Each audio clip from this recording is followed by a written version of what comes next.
Good morning and welcome to another edition of the Lynn Lowdown. I'm Vittori, the news director here at LCTV, and today I am joined by two people from the Lynn Museum, LynnArts. We have Donecca Thurston, the executive director, and Joe Scanlon, the president. Thank you for joining us today on the show. Thank you for having us. Thank you. Of course. So do you want to just start by saying a little bit about what your roles within the organization are?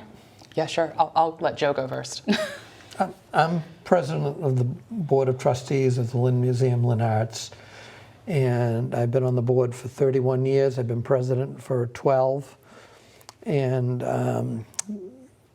my primary job is to hire an executive director and to make sure the executive director does his or her job, and to keep the board informed and coordinate the activities of the board and handle a variety of business matters.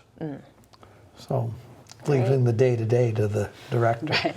I'm the executive director that he hired, well, the board hired in late 2019, and I guess I oversee all of the day-to-day operations, anything that you name it, exhibitions, education initiatives, fundraising, programming. I sort of have my hands in everything at the museum. Right. That's great.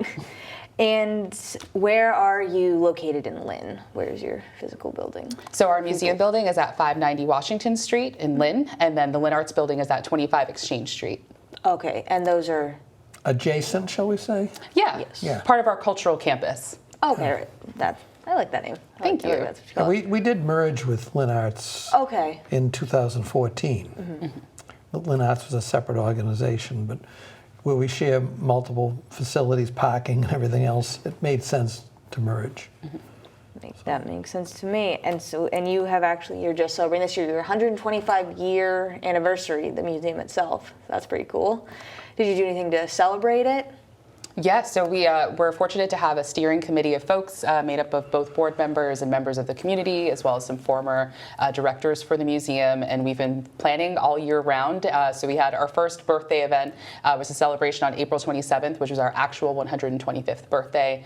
We raised a glass, although I wasn't there myself. Unfortunately, I had COVID at the time, but Joe was the master of ceremonies. Talk a little bit about the event. The event really was well attended. And the highlight of the evening was the executive director, appearing via video and automatically doing a change from one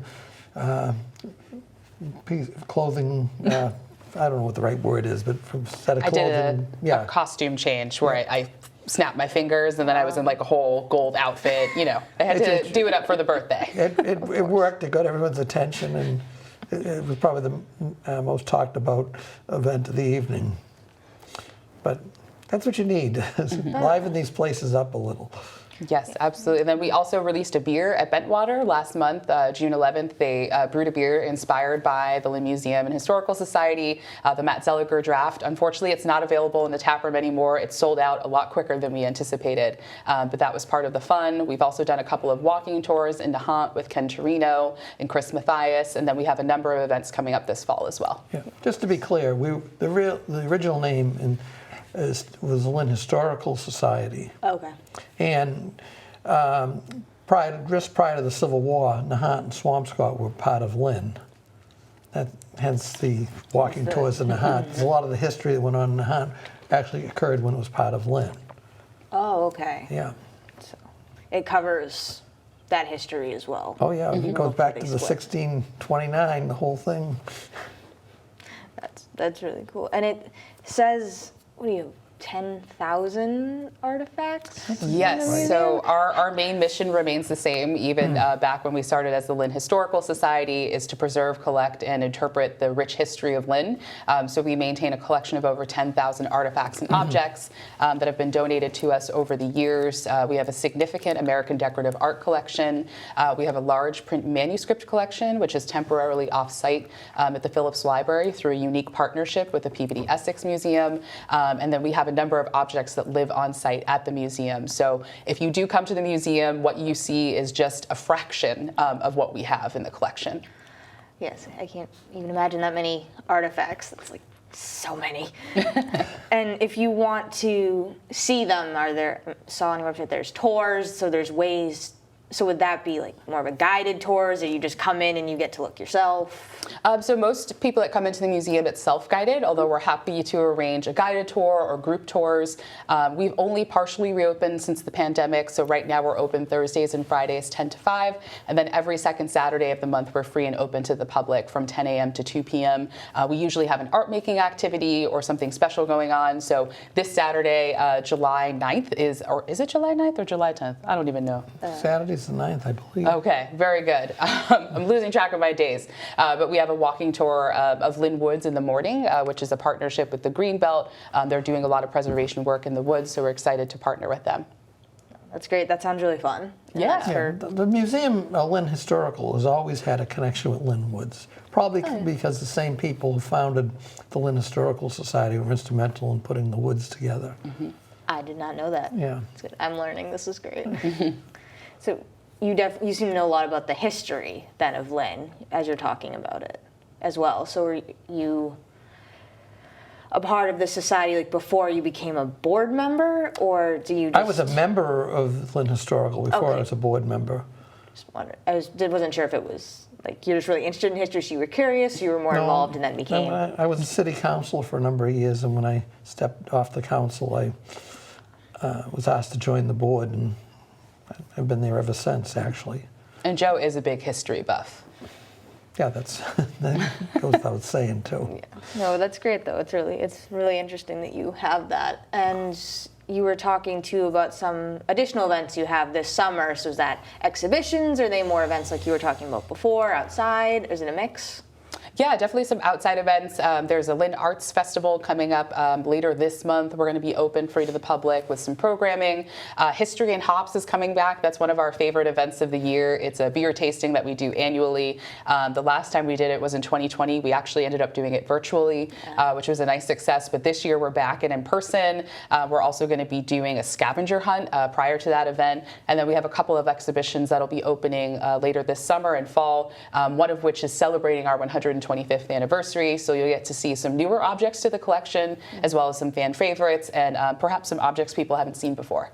Well, we are very fortunate to have a facility like we have in downtown Lynn, with a very unique partnership with the Department of Conservation and Recreation, the state. It was the former site of the Lynn Heritage State Park, and that allows us to maintain our exhibits, display our exhibits, and have a terrific outside venue for all these events. I believe the beer tasting will be outside, right? That's what we're hoping. Yeah. Weather cooperates. Yes, hopefully it does. It is great. I've been there a few times, and you have a very nice setup there, because you have that, then you have the Frederick Douglass Park kind of right next door. to you. Yep. Which seems like a great outdoor space. Yeah, we're fortunate that we received a permit through DCR to activate the park space once a month as part of our Final Fridays program. So that's every last Friday of the month, June through October. We have some outdoor free events, so come on by later this month. That's great. That sounds like fun. And do you know what your Final Friday event will be for this month? Yep, we're bringing back our Art in the Park theme. This year we're focusing on youth, so we'll have some youth artists and performers performing. We'll have some vendors as well, and as well as some food, because you can't have an event without food. No, of course not. Of course not. Food's the big draw. It always is. So would you say, like, the Lynn Museum is supposed to be for everyone, so do you sometimes do specific events for youth or families, or is it more like the general history, would you say? I would say all of our events, everyone is welcome, but we do have events targeted towards students or families. Usually we have free family days. We've had to sort of bring those back in moderation due to the pandemic.